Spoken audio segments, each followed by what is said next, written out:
여러분 안녕하십니까. 아침의 매일경제입니다. 저는 이상훈입니다. 코로나 재확산 탓에요. 오스트리아에선 백신 미접종자에 대해서 외출 제한이란 초강수 조치가 내려졌습니다. 위반하면 우리 돈으로 약 200만 원의 벌금을 물린다는 겁니다. 너무하다는 의견 나오고요. 반대로 오죽했으면 이러겠느냐는 주장도 나와서 서로 맞서고 있습니다. 이른바 위드 코로나의 길 각국이 시도하고 있는데 정말 험난한 것 같습니다. 자, 그럼 먼저 일면 기사부터 출발하겠습니다. 먼저 매일경제입니다. 한바라성 삼성, 미국에서 6G 기술 도전한다. 얼마 전에 5G 얘기 나온 거 아닙니까? 근데 그거보다 더 앞선 기술. 여기 보면요, 6G는요, 데이터 전송 속도가 5G하고 비교하면 50배 더 빠르답니다. 수준 차이가 다른 거예요. 그런데요, 문제는 이 기사가 초점을 맞춘 것은 이걸 미국에서 실험한다는 거죠. 반경 500m 주파수 실험, 꿈의 기술 6G 본격화에 나섰다. 미국 당국도 사용 승인했다는 거죠. 최근에 이재용 삼성 부회장, 방미 뭐 이런 거 주목을 받았는데 이거에 맞춰서 뭔가 공개가 되는 듯한 모습입니다. 이번엔 서울신문 보겠습니다. 집값도 대선도 흔드는 세금 전쟁이다. 여기서 말하는 세금은 부동산 세금 얘기입니다. 부동산 세금을 강화할 것이냐 완화할 것이냐. 지금 여야 거대 정당 후보들 사이에서 선명한 모습이 나타나고 있습니다. 어떻게 보면 정책, 공약, 논쟁이 시작된 듯도 합니다. 여기 보면은요. 이재명 더불어민주당 후보는요. 토지세, 신설에서 보유세율 1%로 그리고 윤석열 국민의힘 후보는요. 이거 세금판 다시 짜야 된다. 종부세 완화 이런 걸 주장하고 있는 상황입니다. 맞서고 있죠. 이번엔 경향신문 확인해 보겠습니다. 성추행 피해 공군 부사관 사망 더 있었다. 공군에서 이게 얼마 전에 계속 문제가 됐는데 또 있었다는 겁니다. 또 뒤늦게 알려지는 거군요. 여기 보면요. 이해람 중사 숨졌던 지난 5월에 여기 보면 다른 하사도 극단적 선택을 했다.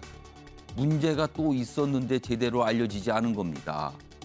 군은요. 수사 때 상급사 성추행 누락했다. 지금 이런 얘기까지 나오고 있습니다. 유족 항의 뒤에 추행 혐의 별도 기소했다는 겁니다. 이거 이래서는 안 되는데 또 나타났습니다. 마지막으로 조선일보 확인해 보겠습니다.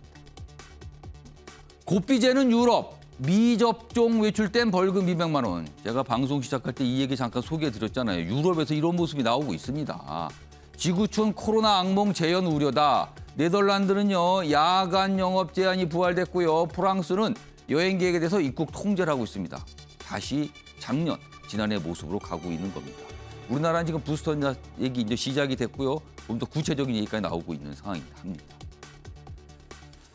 자, 지금까지 일면기사 짚어봤고요. 오늘도 뉴스의 의미, 알쏭달쏭한 그 뜻을 깊숙하고 생생하게 짚어주시기 위해 네 분께서 자리하셨습니다. 한 분씩 소개해드리겠습니다. 자, 먼저 화면 가장 맨 왼쪽에 앉아 계십니다. 김영주 전 국회의원 자리하고 계십니다. 그 옆에는 이상일 전 국회의원 나오셨고요. 세 번째 자리에는 김종혁 전 중앙일보 편집국장 나와 계십니다. 그리고 마지막 자리에는 한민수 전 국회의장 공보수석 자리하고 계십니다. 안녕하세요. 예, 안녕하십니까. 오늘 다룰 주요 이슈들을 네 가지 키워드로 정리했습니다. 아침을 여는 키워드 화면에 준비되어 있습니다. 11월 16일 화요일 순서인데요. 이 네 가지 키워드 머릿속에 담아두시면요. 어제 있었던 이슈 그리고 오늘 벌어질 이슈 한눈에 파악하실 수 있습니다. 먼저 첫 번째 키워드입니다. 서초동 캠프 물음표가 찍혀있죠. 이 무슨 캠프인가요? 서초동에 왜 캠프가 있을까요? 윤석열 국민의힘 후보와 관련해서 정치권에서 이러쿵저러쿵 얘기들이 나오고 있어요. 그 와중에 서초동 캠프다. 뭐 이런 표현까지 등장을 했습니다. 이게 무슨 뜻이고 왜 그런 건지 짚어볼 예정입니다. 두 번째 키워드는 정신 차려야 한다. 누가 누구 보고 얘기를 한 걸까요? 지금 여당 내에서 이렇게 나오고 있답니다. 여당 이재명 후보 최종 후보로 확정된 이후에 뭔가 활발한 움직임이 보이고 있는데 그리고 캠프도 꾸려졌죠. 그런데요. 캠프 제대로 굴러가는 거 맞습니까? 이런 지적이 나옵니다. 그런 와중에 정신 차려라. 이런 질타가 나왔습니다. 세 번째 키워드는 부동산 세금 격돌입니다. 여야 후보들이 각각 종부세와 관련된 뭔가 주장들, 공약들을 내놓고 있거든요. 그러나 방향은 다르게 가고 있죠. 정책 논쟁입니다. 마지막 키워드는 사슴도 감염, 코로나 얘기입니다. 미국에서요, 야생 사슴들이 집단 감염됐다고 합니다. 혹시 이거 사람에게 옮기는 거 아닌가 이런 걱정 나오고 있습니다. 준비되어 있습니다. 자, 그럼 아침에 매일 경제 본격적으로 출발하겠습니다. 첫 번째 이슈가 들어가기 전에요. 최근에 벌어지고 있는 정치권, 특히 대선 후보를 둘러싸고 있는 상황을 한눈에 설명하는 만평을 준비했습니다. 보시죠. 이 뭔가요? 이게 지금 뭔가 이렇게 엄청나게 울퉁불퉁한 험한 길을 가고 있는 두 명이 있습니다. 한 명은 윤이라고 돼 있는데요. 등 뒤에 보세요. 표시는 국민의힘 선대위라고 돼 있는데 뭐가 주렁주렁 달려 있어요. 엄청나게 많습니다. 누군가가. 다 보니까 사람들인데요. 등에다 짊어지고 가고 있는데요. 신기해 보이고요. 그 앞에는요. 누가 있냐면은 이라고 써 있는 분이 계십니다. 근데 이분 뒤에는 뭐 주렁주렁은 아니에요. 근데 뭐가 한 덩어리긴 한데 엄청나게 무겁습니다. 민주당 선대위가 이런 모습. 그러니까 각각 여야 대선 후보 선대위의 모습이 이런 거 아니냐. 그래서 제목을 위에 가겠습니다. 매머드와 주렁주렁입니다. 그러니까 여기 이쪽 민주당은 뭔가 매머드니까 좀 둔하죠. 그리고 국민의힘은 주렁주렁. 많은 사람들이 모여 있는데 과연 이게 맞는 건가? 뭐 이런 얘기가 나오고 있다고 합니다. 이 만평에 지금 한눈으로 지금 그리고 있는데요. 자, 그럼요. 먼저 국민의힘 상황부터 좀 짚어보겠습니다. 여기 주렁주렁으로 묘사된 상황입니다. 기사 보겠습니다. 자, 어제 있었던 일입니다. 윤석열, 이준석 각각 제1야당의 대선 후보고요. 제1야당의 당대표예요. 그런데 한 자리에서 김종인 출판 기념회에 나란히 참석했고 그리고 김종인에 대해서 구애 경쟁을 벌였다. 도와달라. 한결같이 도와달라고 얘기했어요. 그런데 그 도와달라는 뜻은 무엇일까? 이거는 또 해석이 됩니다. 좀 더 보죠. 국민의힘 선대위 구성, 당직 인선 둘러싸고 약간의 신경전 같은 모습이 있었어요. 그런 상에서 어제 이 출판 기념회가 있었습니다. 보란 듯 김종인 모시기에 나섰다. 당대표와 대선 후보 간극이 좀 있는 것 같은데 이거 좁히는 게 이게 문제 아니겠는가. 좀 이렇게 보고 있습니다. 일단 이 기사는 두 가지 내용인데요. 우선요. 어제 출판 기념에서 구애하는, 호소하는 그런 모습이 나타났다는 건데요. 먼저 그 모습이 어떤 건지 그리고 김종인 전 비대위원장은 어떤 반응을 보였는지 영상으로 준비했습니다. 보시죠. 또 어려운 이런 정권 교체와 국가 이 개혁의 그 대장정을 이제 벌여나가는 이 시점에서 그동안에 그 또 쌓아오셨던 이런 경륜으로 저희들을 또 잘 좀 지도해 주시고 잘 이끌어 주시기를 부탁드리는 마음을 가지고 있습니다. 저도 이번 대통령 선거에서 많은 역할을 해주실 것이라고 확신하고 적어도 이분이 하신 말씀 중에서 저에게 도움이 되지 않는 것은 없었다 이렇게 판단하고 도와줄 수도 있고 그런 거죠. 선대위로 어떻게 구성하느냐 안 하느냐는 얘기는 그 저희 후보의 본인의 생각인 거고 그 다음에 뭐가 짜여지면은 그때 가서 내가 판단하는 거지. 오늘날 청년들의 현실을 보고서 우리 선진국이니까 만족하고 살라고 얘기할 수 있을 것입니다. 부끄럽고 죄송한 일입니다. 김종인 전 비대위원장, 그러니까 윤석열 후보 도와주실 겁니까? 라는 질문을 많이 받았어요. 그러자 뭐 도와줄 수도 있고 그리고 나 설명이 근데 지금 뭐 선대위 꾸려지고 하는 거 나 잘 몰라. 이렇게 나옵니다. 지금 반응이요. 이 얘기 좀 해보겠습니다. 김종혁 전 국장님. 보시기에요. 김종인 전 비대위원장. 결국 윤석열 후보를 돕는 그러니까 선대위 참여해서 이른바 등판을 할 걸로 보세요. 이 정도면 등판한다는 거 예고입니까? 그리고 만약에 등판한다면 선대위에서 어떤 역할을 구체적으로 할까요? 등판한다는 건 뭐 기정사실인 것 같은데. 기정사실이다. 네, 기정사실인데 지금 밀당하고 있는 것 같아요. 그럼 밀당은 뭔가 조건을 높이기 위해서입니까? 그런 거죠. 그러니까 총괄 선대위원장으로 갈 것이다라는 얘기는 뭐 그동안에 언론에서 예. 수없이 말을 예. 해왔고 본인도 또 뭐 거의 부인은 안 하셨지만 근데 오늘 저희가 이제 어제 행사에서 좀 예. 주목해서 들어야만 하는 게 그 선대위를 어떻게 꾸리냐는 결국 후보가 후보 결정하는 생각이다. 문제다. 예. 그것을 어떻게 짜는지를 보고 내가 도와줄지 말지를 결정하겠다 이렇게 얘기하잖아요. 그러니까 뭔가 이렇게 둘 사이에 뭐가 얘기가 있었던 모양이에요. 근데 내가 어떻게 하라고 얘기는 하지 않겠어. 하지만 내 뜻을 알아서 당신이 그걸 짜. 그러면 그걸 짜는 걸 보고 내가 결정을 할 거야라고 얘기하는 거 봐서는 두 분 사이에 뭔가 미묘한 게 있는데 그게 예. 뭘까? 그게 뭘까가 이제 그때 얘기했던 뭐 나는 허수아비는 할 수 없다. 뭐 내가 언제 정권 달라고 그랬어? 하지만 난 허수아비는 할 수 없어. 근데 사실 그 얘기가 그 얘기겠죠. 그러니까 뭔가 가이드라인 같은 걸 미리 지금 건넨 거 아니야 이런 말씀이신가요 지금? 뭐 그렇게 보여요. 그렇게 보이는데 그 지금 이준석 대표나 혹은 윤석열 후보는 어떻게 보면 굉장히 극찬을 했잖아요. 극찬입니다. 국가 개조를 예. 위해서 소방수 역할을 하실 분이다. 예. 이렇게 얘기를 했고 또 이준석 대표 같은 경우는 저한테 해주신 말씀 중에서 잘못된 게 하나도 없었으니까 지금까지 제가 말한 건 잘못된 건 하나도 없다. 오시면 최선을 다해서 모시겠다. 이렇게까지 얘기했는데 역시 저분이 이제 내공이 있고 노련하니까 그런 극찬을 받았음에도 이제 좀 이렇게 발을 빼시면서 내가 좀 더 볼 거야. 이렇게 얘기를 하는 걸로 봐서는 마지막에 뭔가가 있는 것 같은데 예. 그게 이제 뭐 사람들이 얘기하기에는 김병준 전 비대위원장과의 위상 문제가 아니겠느냐. 어제도 그 질문이 나왔을 때 살짝 기자들의 설명에 따르면 표정이 좋지 않았다 이런 얘기가 있었거든요. 그래요? 예. 근데 어떻게 보면 이제 산에 호랑이가 두 마리가 있을 수 있느냐. 뭐 이런 부분이겠죠. 그러니까 그 부분을 놓고 이제 아마 김병준 전 비대위원장 쪽에서는 뭐 내가 선배로서 잘 모실 수 있다 이런 예. 사인이나 뭐 이런 얘기가 있었던 것 같긴 한데 그러나 이제 제가 보기에는 김정인 위원장께서는 내가 정권을 예. 가지고 내가 전체를 컨트롤할 수 있는 그런 모습을 원한다는 그런 사인이 아닐까 싶어요. 어제 도와줄 수도 있고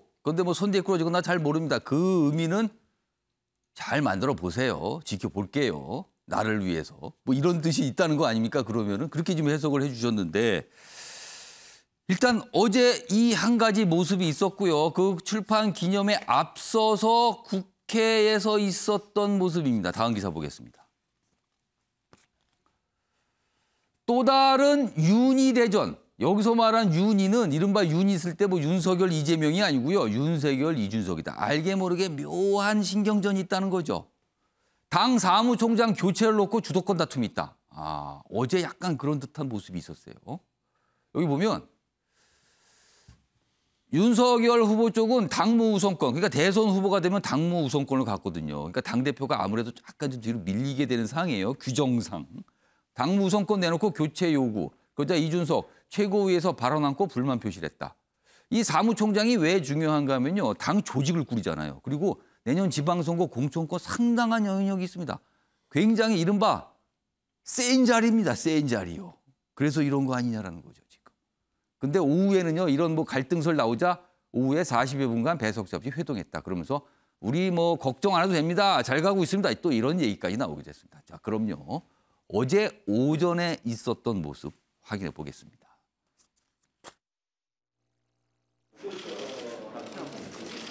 그게 발언이 없습니다. 아니 뭐 최고위에 뭐 매번 나가야 되는 것도 아니고 아시다시피 오늘 조찬 약속이 미리 정해져 있었기 때문에 또 끝나면 여기 또 우리 출판 기념회도 와야 되고 해서 미리 다 얘기를 했습니다. 다들 뭐 궁금한 모양인데 하여튼 뭐 내가 당 중심으로 이 선대 조직도 구성을 해서 가겠다고 내가 발표를 했잖아요.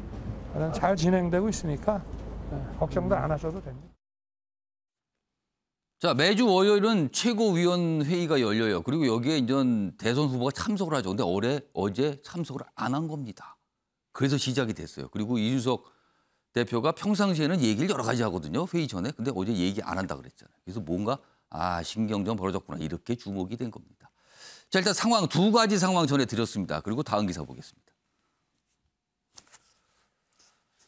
김종인 등판 초읽기 속에 동상산몽이다. 윤석열 선대위다. 그렇죠.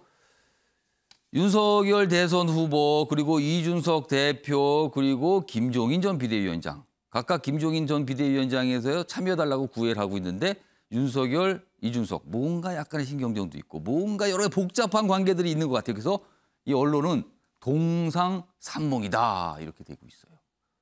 여기 보면 또 김병준 영입설에 불만 제기하는 거 아니야? 또 이런 얘기까지 여기 섞여 있네요 지금요. 이 얘기 좀 해보겠습니다. 김병준 전 의원님. 네. 동상산몽 복잡합니다. 각각의 마음가짐들이 있다는 거 아닙니까? 요 동상산몽을 분석해 주시고 일단 그에 앞서서 김종인 비대위원장이 윤석열 후보 선대위, 그러니까 국민의힘 선대위에 참여하면 이게 효과가 있는가 없는가 지금까지 여러 가지 분분하거든요. 과거 두 번의 대선 때 비슷한 역할을 했어요. 근데 이번이 세 번째입니다. 과연 효과가 있겠는가? 이건 어떻게 보세요? 아주 근본적인 문제입니다. 이거는요. 사실은 뭐 어쨌든 누가 뭐라고 해도 대선은 후보가 거의 90% 이상을 차지하기 때문에 실제로 총선을 치르는 거하고 좀 어떤 경중에 있어서는 좀 다를 것이라고 보여지고요. 대선에 있어서 김종인 위원장의 역할은 좀 적지 않겠나. 다만 메시지를 한 군데 모아낸다든지 전략적 결정을 하는 데 있어서의 구심이 되는 데 있어서는 왜냐하면 그 이번 대선의 그 가장 특징 중에 하나가 여야 모두가 말하자면 영선 후보라는 거죠. 정치적 경험들이 많지 그렇습니다. 않기 때문에 그런 의미에서 여러 가지 아까도 말한 대로 뭐 만평에도 나왔습니다만은 현재 국민의힘 그 많은 의원들이나 그 캠프 사람들이 하나로의 어떤 한 방향 정렬이 안 돼 있는 데 있어서 역할을 하지만 결과적으로 어떤 결정적인 역할은 후보의 역할이기 때문에 부수적일 수밖에 없다 그렇게 생각이 듭니다. 지금 화면 하나 좀 보겠습니다. 그거 좀 이어가 보죠. 김무성 전 대표가 어제 또 이런 얘기를 했어요. 그러니까 또 다른 생각이에요, 여기는요. 대선은 후보 이외에 다른 인사가 나서면 망친다. 그럼 다른 인사는 좀 누구를 말하는 걸까요? 여기 사진을 딱 그려놨어요. 혹시 이분들을 말하는 걸까요? 제3자가 잘해서 대통령 만들었다. 듣겠다는 환상에서 깨어나야 된다. 그러니까 윤석열 후보를 보고 알아서 잘하라. 이런 사람들에 휘둘리지 말아라면서 혹시 제3자가 요 두 명이 아닐까. 이건 또 다른 또 갈래입니다. 지금 이 상황은요. 김영주 전 의원께 약간 추가로 해서 아까 김종인 전 비대위원장 생각은 아까 김영주 전 국장님이 살짝 분석해 주셨어요. 윤석열 후보와 이준석 대표 생각은 지금 뭘까요?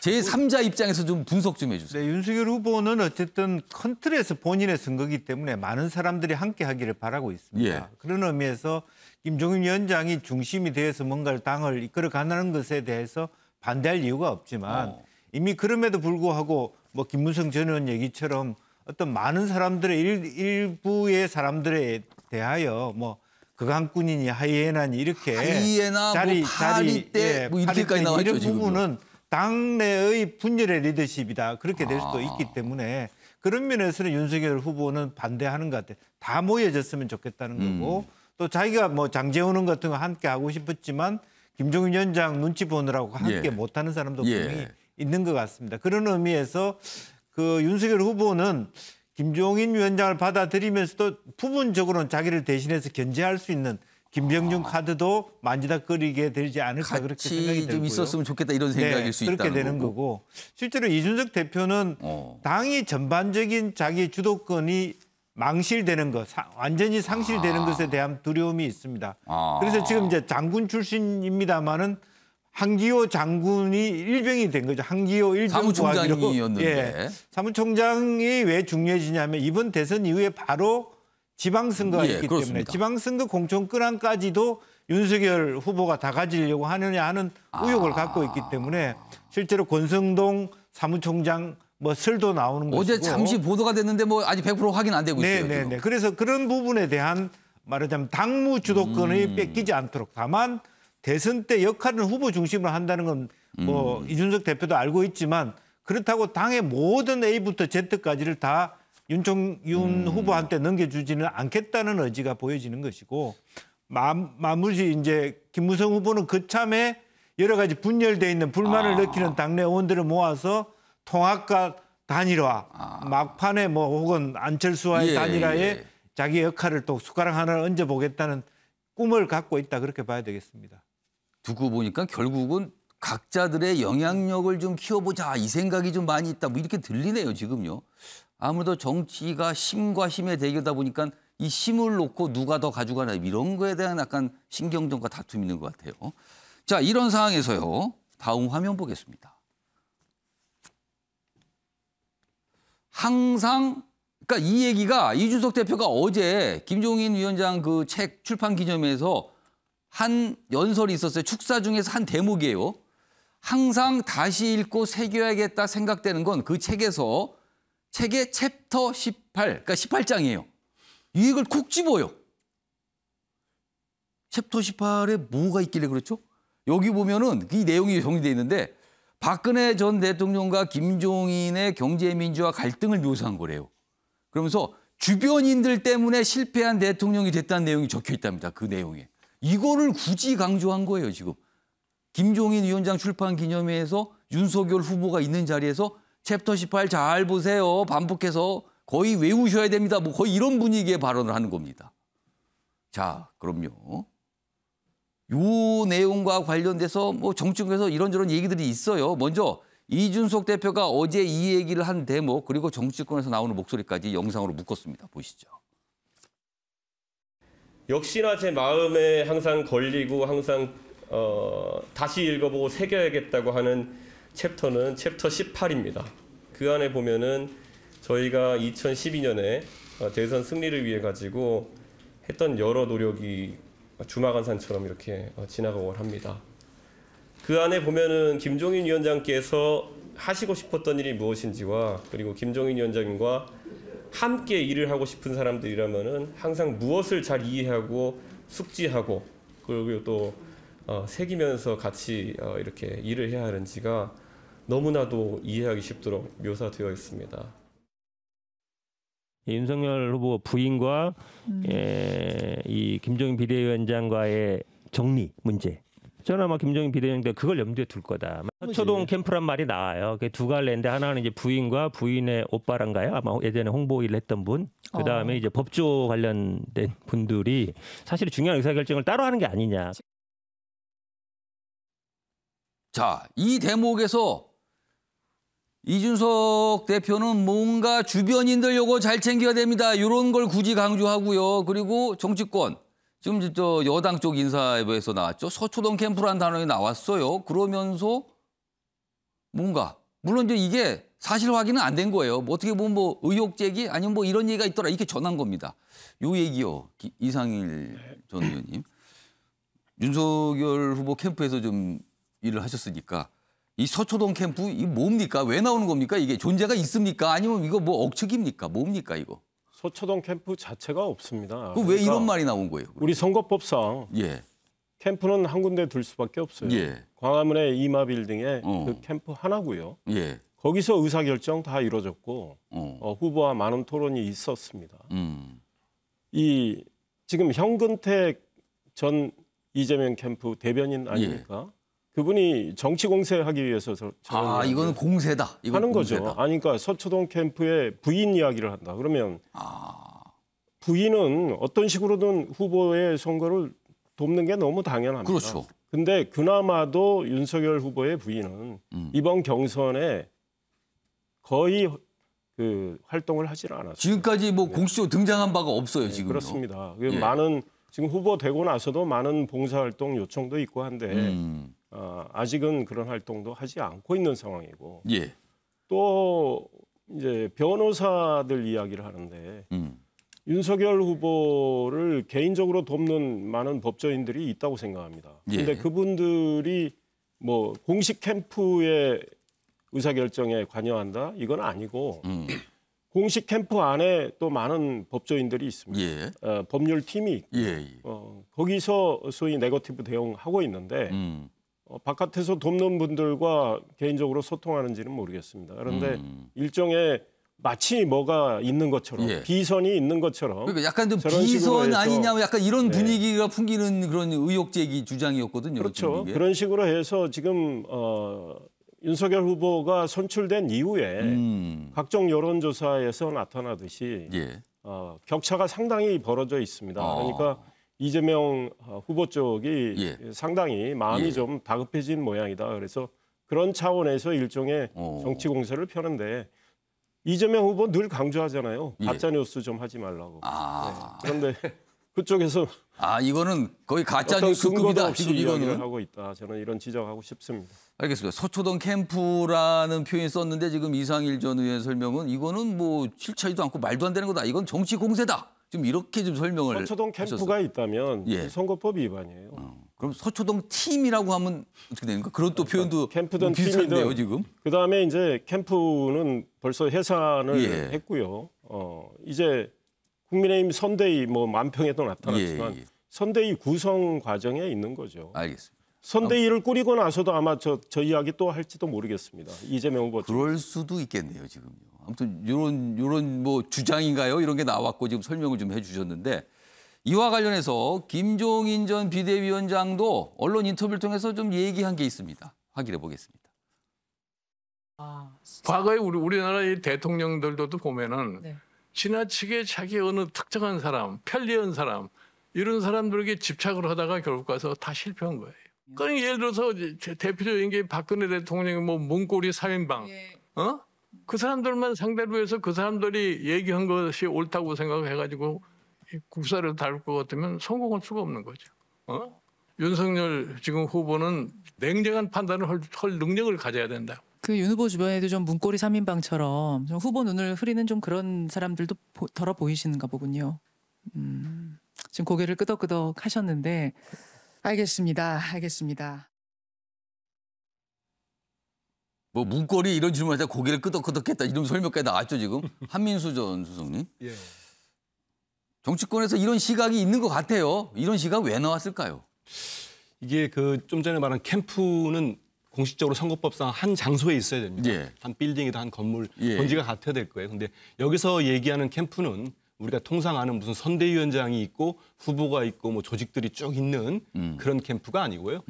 실권자가 어떤 의사결정을 하는 장소가 따로 있다 해서 지칭하는 의미로 캠프라는 용어를 공식 썼다고 보면 캠프는 아니지만 뭔가 중요한 의사결정을 하는 곳이 있는 거 아니냐? 예, 그런 거고요. 저도 이 얘기를 좀 들었는데요. 저는 기자들한테 들었습니다. 언론인들한테. 특히 국민의힘 출입 기자들한테 들었는데 그렇기 때문에 이게 그 가짜 뉴스라고 물론 제가 제 눈으로 확인하지 않았기 때문에 현재는 뭐 진짜인지 그렇죠. 가짜인지는 뭐 아직은 모릅니다. 모르는데 모르는 내용이에요. 예, 근데 정치권에서나 특히 언론인들 사이에는 뭐 광범위하게 퍼져 있다. 그렇게 돼 있고 예. 제가 듣기에도 서초동 캠프라는 게 한 두 가지 그러니까 부인 지금 김건희 씨 말고도 검찰 출신들도 따로 뭐 좀 있다 그런 얘기까지 구체적으로 뭐 기자들 사이에 돌고 있는 내용이고요. 예. 이게 좀 퍼지는 계기는 그 기자들도 그렇고 제가 좀 보니까 윤석열 후보가 저번에 그 전두환 씨 옹호 발언 이후에 그 개사과라는 거 있지 않습니까? 사진. 사진이요. 그 톨인가요? 강아지한테 주는 거. 근데 그때는 사진을 찍은 장소는 뭐 저기 아무튼 그 빌딩이 아니었어요. 캠프가 아니고 지금 그 이마 빌딩인가요? 거기 공식 캠프가 아니고 다른 서초동에 곳이었다. 부인이 있는 사무실 얘기 나오니까 그 뒤에 더 광범위하게 퍼진 거 같다는 그때부터 약간 생각을 그런 얘기가 시부작이 된 그 전부터 거군요. 돌았습니다. 근데 그때부터 좀 더 많이 퍼져 있기 때문에 예. 이거는 뭐 제 눈으로 안 봤지만은 뭐 나중에 실체가 드러나겠죠. 아니면. 그리고 또 지금 김종인 위원장 말씀이 저는 뭐 심상치는 않다고 봅니다. 왜냐하면 이분이 아까 그 이준석 대표 발음이 좀 그래가지고 18장 예. 거기에서 저기 이제 뭐냐면 사실 말하면 토사구팽이거든요. 그러니까 본인이 다 역할을 했는데 예. 집권한 이후에 그냥 그걸 모른 채 하더라 이런 건데 지금 김 위원장이 이런 얘기를 벌써부터 하는 거는 예. 어떤 그런 조짐이랄지 꼭 뭐 서초동 캠프랄지 그런 걸 지칭한지는 모르겠습니다만은 일단은 내가 그 총괄 선대위원장을 맡거나 중요한 역할을 하면 예. 전권을 가지고 하지 이른바 비선이나 다른 쪽에서 의사결정하는 거는 용납하지 않겠다. 저는 그렇게 보고 그런 거 있습니다. 약간 미리 사전에 경고를 한 셈이다 이렇게 보시는 건. 예. 자 지금 패널분들께서 발언기 요청을 계속 하고 계시거든요. 제가 짧게 지금 반론하실 것도 있는 것 같은데 30초씩 좀 드릴게요. 먼저 김종혁 전 국장님, 그다음에 이상일 전 이렇게 발언기 드릴게요. 먼저 김종혁 전 국장님. 아니 전 반론 문제가 아니고 예. 그러니까 현실적으로 예. 그 캠프와 캠프 아닌 것을 구분하기가 참 힘들어요. 예를 들면 어떤 후보가, 예를 들면 윤석열 후보 같은 경우는 평생 검찰에 있었는데 얼마나 많은 법조인들이 아는 사람들이 있겠어요. 그럼 예를 들어서 멘토도 있고 멘티도 있고 그런데 그런 분들이 야 우리 이번에 성년이 나왔으니까 좀 도와주자 이런 식으로 해서 뭐 고등학교 동창들이 될 수도 있고 자기들끼리 모여서 자기들끼리 뭐 그 문자 같은 걸 보내면서 야 이건 이럴 게 좋겠어 저런 게 좋겠어 이렇게 보낸단 말이에요. 그걸 막을 방법은 없어요. 애매하다 이제 경계선이. 그 부인도 마찬가지예요. 부인도 가장 가까이 뭐 여보 내가 얘기 들었는데 이런 얘기 있습디다 저런 얘기 있습디다. 그걸 어떻게 막겠어요. 사실은 그런 거는 그 구분이 굉장히 애매모호해서 쉽지 않은 얘기예요. 예, 이상일 전 의원님. 윤석열 후보 인스타그램은 그 SNS 팀이 있어요. 그 소속입니다. 사진 찍은 장소가 그 서초동 그 후보 부인 사무실 뭐이었다는 거 아닙니까? 예, 그런 설명이 좀 있었죠. 그에 대해서 인스타를 올린 거. 그러니까 후보의 어린 시절 이야기하고 이렇게 개인사를 섞어가려고 원래 기획된 거 아닙니까? 그래서 후보가 이 기획도 내가 승인했다고 TV 토론에서도 밝혔고, 근데 공교롭게 이제 그 후보의 전두환 관련 발언 사과 맞물려서 이제 그런 파문이 일었던 거니까 그건 SNS 소속 팀에서 한 거고요. 그래서 캠프 차원에서 그게 있었던 일입니다. 그다음에 이제 김정인 위원장의 문고리 3인방. 그 문고리 3인방은 캠프 안에서 박근혜 후보 시절에 활동했던 분들이에요. 그렇죠. 캠프 안에서 활동을 했습니다. 그러니까 중요한 건 이 3인방이든 4인방이든 그분들이 올바른 현명한 결정을 하는 게 중요하지. 그 사람이 그 잘하고 못할 수가 있잖아요. 그러니까 이제 김정인 위원장은 당시 3인방의 그 활동에 대해서 문제가 있었다는 지적인 거고 그 3인방이 지금 윤석열 후보에 가까이 있는 뭐 3인방이 있든 4인방이 있든 제가 그 캠프 안에서 공보실장을 했지만 저희는 회의 논의 구조에서 시스템으로 의사결정을 했는데 뭐 그중에 저도 뭐 10인방 안에 들어갈지 몰라도 그 10인방이 얼마나 훌륭한 활동을 하느냐에 따라 다른 거죠. 그래서 윤석열 후보 지난번 선거 캠페인은 시스템으로 이렇게 이루어졌다 이런 말씀 드리고 싶습니다. 한민수 전 수석도 발언 기회 줄 줄 알았는데 30초 드릴게요. 뭐 또 반론하실 게 있나 본데요. 반론보다도 간단하게 말씀드리면 두 분 말씀도 뭐 일리는 다 있는데요. 대선 후보 정도 되면은 사실 뭐 이재명 후보도 마찬가지일 거라고 생각합니다. 주변에서 많은 분들이 의견도 내고 조언도 하고 제안을 하는데 근데 그런 것들이 거기에서 조언에서 수준에서 멈춰야지 그러지 않고 어떤 결정적인 뭐 중요한 일이 있을 때 그 의견이 받아들여져서 아까 이상일 의원님 그렇게 얘기하지만 많은 사람들은 뭐 개사과 사진이 사실 그렇지 않다고 의심을 많이 하지 않습니까? 그러다 보니까 공식적인 의사결정 구조에 따라서 움직이는 게 좋다. 그리고 그런 걸 유난히 싫어하는 사람이 김종인 위원장이다. 그래서 저분은 뭐 자서전 같은 데도 보면은 체계적으로 시스템으로 움직여야지 뭐 최순실 씨처럼 밖에서 영향을 미치거나 그게 국정이나 뭐 당 운영이나 후보의 정책 의사결정에 영향을 미치면 안 된다. 그런 걸 경계했기 때문에요. 이런 의혹이나 이런 서초동 캠프라는 말 자체가 도는 거가 윤석열 후보한테는 뭐 좋지 않다 이렇게 생각을 합니다. 그러니까 과거에 안 좋은 기억들 때문에 그러겠죠. 그러면서 다시 한번 떠올리게 돼서 혹시 뭐 이런 상황인 것 같아요. 이런 상황에서 다음 내용은 좀 짧게 보겠는데요. 어제 청와대 이철희 정무수석이 윤석열 캠프 등등등 야권의 대선 후보들을 만나서 축하난, 그러니까 대선 후보가 되신 거 축하드립니다 하고 대통령이 보내는 난을 전달했어요. 그 과정에서 나온 말들이 있습니다. 짧게 보겠습니다. 윤석열, 우리 대통령님 하면서 뭐라고 얘기를 해요. 여기서 주목받는 거는 그냥 대통령님은 뭐 건강하신가 이게 아니라 우리 대통령님, 우리를 붙였다는 거죠. 우리. 연상이 되는 게 과거에 문재인 대통령이 윤석열 전 총장을 얘기하면서 우리 총장님 그랬거든요. 이 우리는 뭐죠? 근데 지금은 어떻게 보면 굉장히 뭔가 이렇게까지 표현하는 게 맞는지 모르겠지만 진영이 달라진 거 아닙니까? 근데 우리 대통령님 안부 물으며 대선 중립을 요청했다. 그래서 뭐 이철희 수석도 뭐 엄정중이 약속한다는 말 전해달라 했다. 근데 주목받은 건 우리예요, 우리. 자, 그럼요. 어제 모습 영상으로 확인해 보겠습니다. 대통령님하고 여사님하고 다 건강하신가요? 뭐 특별히 아픈 데는 없습니다. 네. 피곤이 누적돼서. 네. 옛날에 대통령 되기 전에 비하면 얼굴이 많이 이렇게 상하셨어요. 대통령이라는 자리가 일종의 혹사당하는 자리거든요. 저도 가까이 봐서 이제 새삼스럽게 느꼈습니다. 시작도 하기 전에 커피도 주시는 아니 무슨 뭐다 힘든 자리죠. 대통령께서 축하 말씀 꼭 전해드리고 하시고 당신도 2번이나 대선을 치러봤으니까 체력 안배 잘 하시면서 다니시면 좋겠다고 꼭 전해달라고 하셨습니다. 감사 말씀 좀 전해주시고 하여튼 뭐 이제 건강 잘 좀 사모님 여사님하고 두 분 다 건강 잘 좀 챙기시라고 말씀 전해주시고. 김종욱 전 국장님, 우리 대통령이라 그랬어요. 이거 언론이 그냥 괜히 주목한 건가요? 아니면 좀 뭔가 주목할 만한 이유가 있어 보이나요? 어떻게 보십니까? 이거 우리 대통령. 야당 후보가 됐는데 예. 무슨 뭐 대통령하고 뭐가 특별한 관계가 있어서 그런 건 아닌 것 같고요. 근데 그냥 저걸 보면서 드는 느낌은 야 정말 정치인 특히 이제 대선 후보가 된 분들은 뭐 이재명 후보도 그런 얘기 했잖아요. 정말 말하기 힘들다. 왜 내가 말만 하면 이렇게 뒤집어서 혹은 국회에서 얘기하느냐라고 주장을 하지만 정말 그 후보들은 말 한마디가 어떻게 해석되느냐가 이렇게 뛸 수도 있고 저렇게 뛸 수도 있기 때문에 참 어렵구나 이런 생각은 드는데 저게 뭐 특별한 의미가 있어서 그런 게 아니고 그냥 습관일까요? 말하는 뭐 습관일 수도 친근감 같은 거 표시하면서 어쨌든 인사하러 왔으니까 아유 우리 대통령님 잘 계세요.